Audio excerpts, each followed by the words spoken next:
To the King family, who have sacrificed and inspired so much. To President Clinton, President Carter, Vice President Biden, Jill, fellow Americans. 5 decades ago today, Americans came to this honored place to lay claim to a promise made at our founding. We hold these truths to be self-evident, that all men are created equal, that they are endowed by their Creator with certain unalienable rights, that among these are life, liberty, and the pursuit of happiness. In 1963, almost 200 years after those words were set to paper, a full century after a great war was fought and emancipation proclaimed, that promise, those truths, remained unmet. And so they came by the thousands from every corner of our country. Men and women, young and old, blacks who longed for freedom and whites who could no longer accept freedom for themselves while witnessing the subjugation of others. Across the land, congregations sent them off with food and with prayer. In the middle of the night, entire blocks of Harlem came out to wish them well. With the few dollars they scrimped from their labor, some bought tickets and boarded buses, even if they couldn't always sit where they wanted to sit. Those with less money hitchhiked or walked. They were seamstresses and steel workers, students and teachers, maids and Pullman porters. They shared simple meals and bunked together on floors. And then, on a hot summer day, they assembled here in our nation's capital, under the shadow of the great emancipator, to offer testimony of injustice, to petition their government for redress, and to awaken America's long slumbering conscience.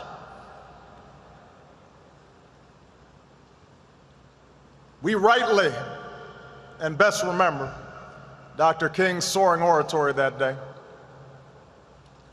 how he gave mighty voice to the quiet hopes of millions, how he offered a salvation path for oppressed and oppressors alike. His words belong to the ages, possessing a power and prophecy unmatched in our time. But we would do well to recall that day itself also belonged to those ordinary people whose names never appeared in the history books, never got on TV. Many had gone to segregated schools and sat at segregated lunch counters. They lived in towns where they couldn't vote, in cities where their votes didn't matter. They were couples in love who couldn't marry, soldiers who fought for freedom abroad that they found denied to them at home. They had seen loved ones beaten and children fire-hosed, and they had every reason to lash out in anger or resign themselves to a bitter fate. And yet, they chose a different path. In the face of hatred, they prayed for their tormentors. In the face of violence, they stood up and sat in with the moral force of nonviolence. Willingly, they went to jail to protest unjust laws, their cells swelling with the sound of freedom songs. A lifetime of indignities had taught them that no man can take away the dignity and grace that God grants us. They had learned through hard experience what Frederick Douglass once taught, that freedom is not given, it must be won through struggle and discipline, persistence and faith.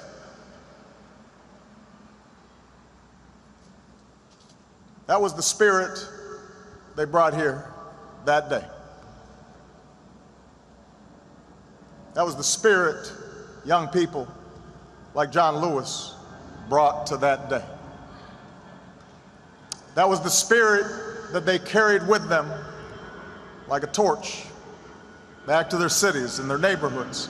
That steady flame of conscience and courage that would sustain them through the campaigns to come. Through boycotts and voter registration drives and smaller marches far from the spotlight. Through the loss of 4 little girls in Birmingham and the carnage of the Edmund Pettus Bridge, and the agony of Dallas and California and Memphis. Through setbacks and heartbreaks and gnawing doubt, that flame of justice flickered. It never died. And because they kept marching, America changed. Because they marched, the civil rights law was passed. Because they marched, a voting rights law was signed. Because they marched, doors of opportunity and education swung open so their daughters and sons could finally imagine a life for themselves beyond washing somebody else's laundry or shining somebody else's shoes. Because they marched, city councils changed and state legislatures changed and Congress changed and yes, eventually the White House changed.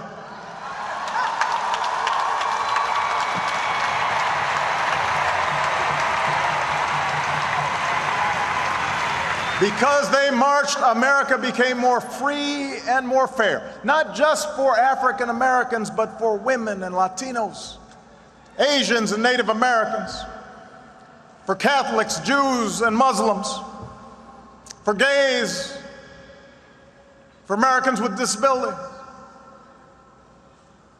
America changed for you and for me. And the entire world drew strength from that example.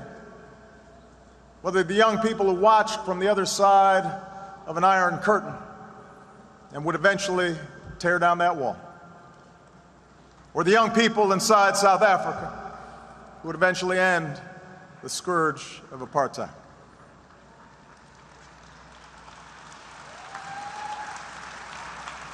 Those are the victories they won,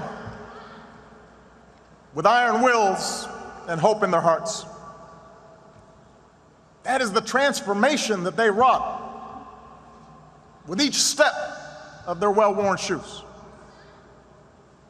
That's the debt that I and millions of Americans owe those maids, those laborers, those porters, those secretaries, folks who could have run a company maybe if they'd ever had a chance. Those white students who put themselves in harm's way even though they didn't have to. Those Japanese Americans who recalled their own internment, those Jewish Americans who had survived the Holocaust, people who could have given up and given in, but kept on keeping on, knowing that weeping may endure for a night, but joy cometh in the morning.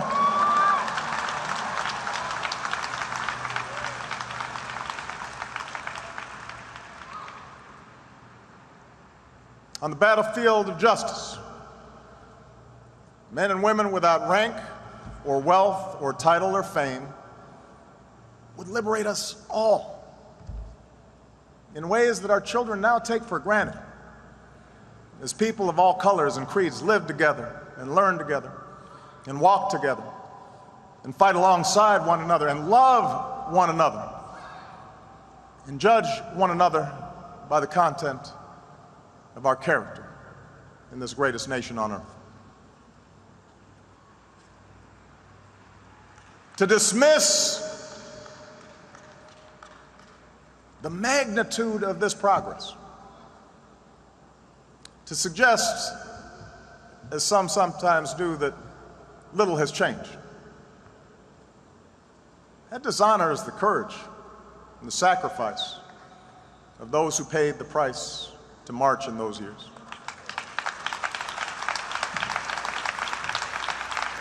Medgar Evers, James Chaney, Andrew Goodman, Michael Schwerner, Martin Luther King Jr., they did not die in vain.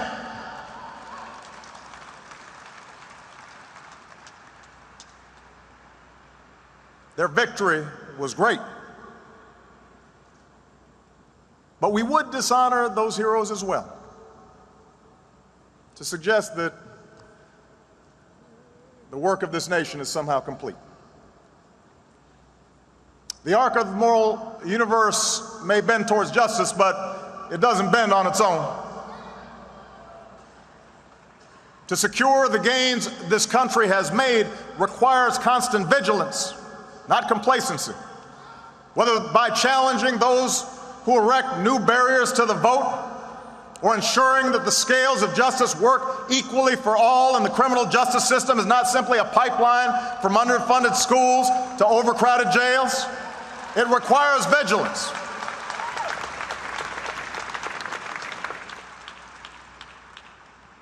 And we'll suffer the occasional setback.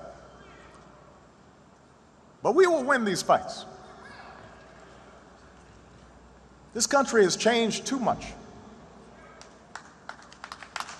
People of goodwill, regardless of party, are too plentiful for those with ill will to change history's currents.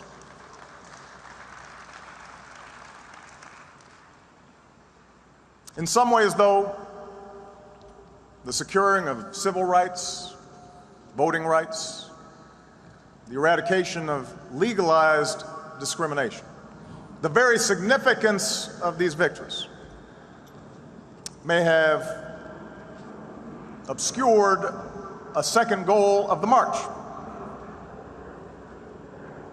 For the men and women who gathered 50 years ago were not there in search of some abstract idea. They were there seeking jobs as well as justice. Not just the absence of oppression, but the presence of economic opportunity. For what does it profit a man, Dr. King would ask, to sit at an integrated lunch counter if he can't afford the meal? This idea that one's liberty is linked to one's livelihood, that the pursuit of happiness requires the dignity of work, the skills to find work, decent pay, some measure of material security, this idea was not new. Lincoln himself understood the Declaration of Independence in such terms, as a promise that in due time the weights should be lifted from the shoulders of all men, and that all should have an equal chance. And Dr. King explained that the goals of African Americans were identical to working people of all races. Decent wages, fair working conditions, livable housing, old age security, health and welfare measures, conditions in which families can grow, have education for their children, and respect in the community. What King was describing has been the dream of every American. It's what's lured for centuries new arrivals to our shores. And it's along this second dimension of economic opportunity, the chance through honest toil to advance one station in life, where the goals of 50 years ago have fallen most short. Yes, there have been examples of success within Black America that would have been unimaginable a half-century ago. But as has already been noted, Black unemployment has remained almost twice as high as white employment. Latino unemployment close behind. The gap in wealth between races has not lessened, it's grown. And as President Clinton indicated, the position of all working Americans, regardless of color, has eroded, making the dream Dr. King described even more elusive. For over a decade, working Americans of all races have seen their wages and income stagnate, even as corporate profits soar, even as the pay of a fortunate few explodes. Inequality has steadily risen over the decades. Upward mobility has become harder. In too many communities across this country, in cities and suburbs and rural hamlets, the shadow of poverty casts a pall over our youth, their lives a fortress of substandard schools and diminished prospects, inadequate health care, and perennial violence. And so, as we mark this anniversary, we must remind ourselves that the measure of progress for those who marched 50 years ago was not merely how many blacks could join the ranks of millionaires. It was whether this country would admit all people who are willing to work hard, regardless of race, into the ranks of a middle-class life.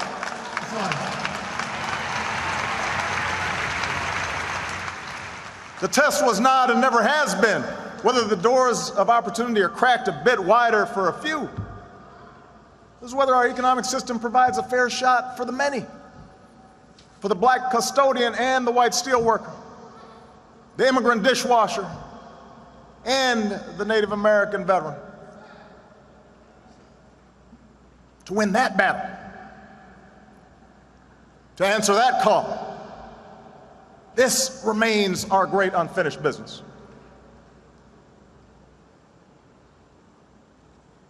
We shouldn't fool ourselves.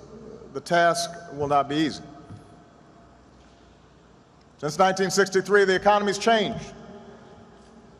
The twin forces of technology and global competition have subtracted those jobs that once provided a foothold into the middle class, reduced the bargaining power of American workers.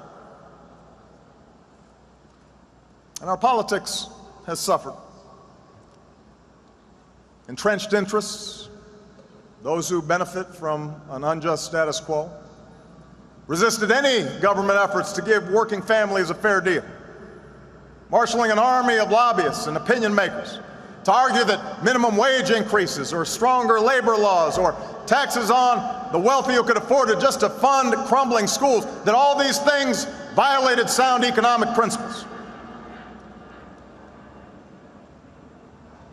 We'd be told that growing inequality was a price for a growing economy, a measure of the free market, that greed was good and compassion ineffective, and those without jobs or health care had only themselves to blame.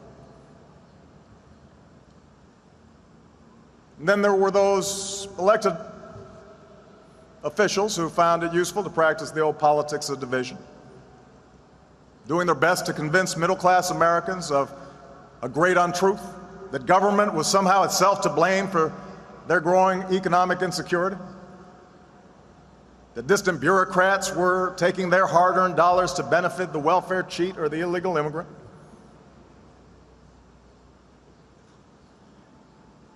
And then, if we're honest with ourselves, we'll admit that during the course of 50 years, there were times when some of us, claiming to push for change lost our way. The anguish of assassinations set off self-defeating riots. Legitimate grievances against police brutality tipped into excuse-making for criminal behavior. Racial politics could cut both ways, as the transformative message of unity and brotherhood was drowned out by the language of recrimination. And what had once been a call for equality of opportunity, the chance for all Americans to work hard and get ahead, was too often framed as a mere desire for government support, as if we had no agency in our own liberation, as if poverty was an excuse for not raising your child, and the bigotry of others was reason to give up on yourself. All of that history is how progress stalled. That's how hope was diverted. That's how our country remained divided. But the good news is, just as was true in 1963, we now have a choice. We can continue down our current path in which the gears of this great democracy grind to a halt and our children accept a life of lower expectations, where politics is a zero-sum game, where few do very well while struggling families of every race fight over a shrinking economic pie. That's one path. Or we can have the courage to change. The March on Washington teaches us that we are not trapped by the mistakes of history, that we are masters of our fate. But it also teaches us that the promise of this nation will only be kept when we work together. We'll have to reignite the embers of empathy and fellow feeling, the coalition of conscience that found expression in this place 50 years ago. And I believe that spirit is there, that truth force inside each of us.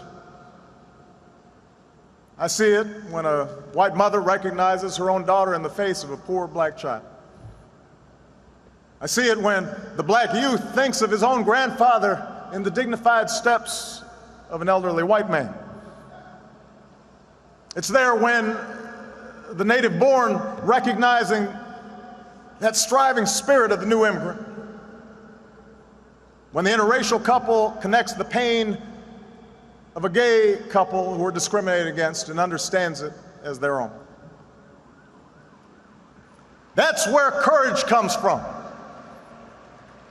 When we turn not from each other or on each other, but towards one another, and we find that we do not walk alone. That's where courage comes from. And with that courage, we can stand together for good jobs and just wages. With that courage, we can stand together for the right to health care in the richest nation on earth for every person. With that courage, we can stand together for the right of every child from the corners of Anacostia to the hills of Appalachia to get an education that stirs the mind and captures the spirit and prepares them for the world that awaits them. With that courage, we can feed the hungry and house the homeless and transform bleak wastelands of poverty into fields of commerce and promise. America, I know the road will be long, but I know we can get there. Yes, we will stumble, but I know we'll get back up. That's how a movement happens. That's how history bends. That's how when somebody is faint of heart, somebody else brings them along and says, come on, we're marching. There's a reason why so many who marched that day and in the days to come were young. For the young are unconstrained by habits of fear, unconstrained by the conventions of what is. They dared to dream differently, to imagine something better. And I am convinced that same imagination, the same hunger of purpose, stirs in this generation. We might not face the same dangers of 1963, but the fierce urgency of now remains. We may never duplicate the swelling crowds and dazzling procession of that day so long ago. No one can match King's brilliance, but the same flame that lit the heart of all who are willing to take a first step for justice, I know that flame remains. That tireless teacher who gets to class early and stays late and dips into her own pocket to buy supplies because she believes that every child is her charge, she's marching.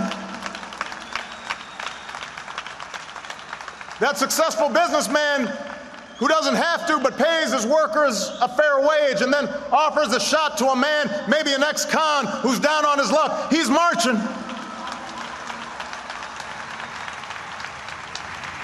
The mother who pours her love into her daughter so that she grows up with the confidence to walk through the same doors as anybody's son, she's marching. The father who realizes the most important job he'll ever have is raising his boy right, even if he didn't have a father, especially if he didn't have a father at home, he's marching. He's marching. The battle-scarred veterans who devote themselves not only to helping their fellow warriors stand again and walk again and run again, but to keep serving their country when they come home, they are marching.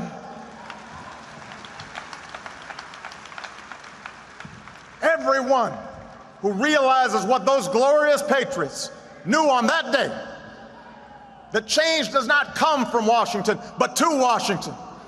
The change has always been built on our willingness, we, the people, to take on the mantle of citizenship. You are marching.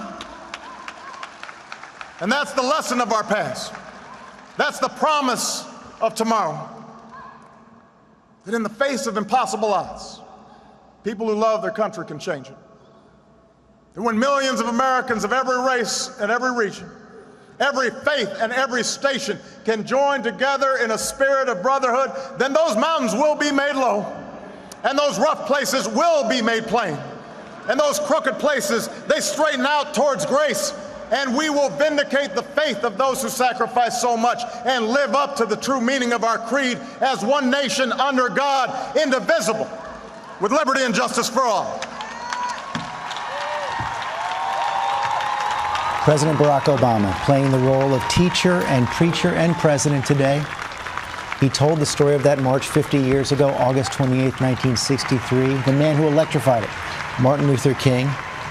And he said it is now the work of all of us to carry on the work of those heroes from 50 years ago, saying they did not die in vain. There's been so much progress in this country over the last 50 years, but there is still so much work to do.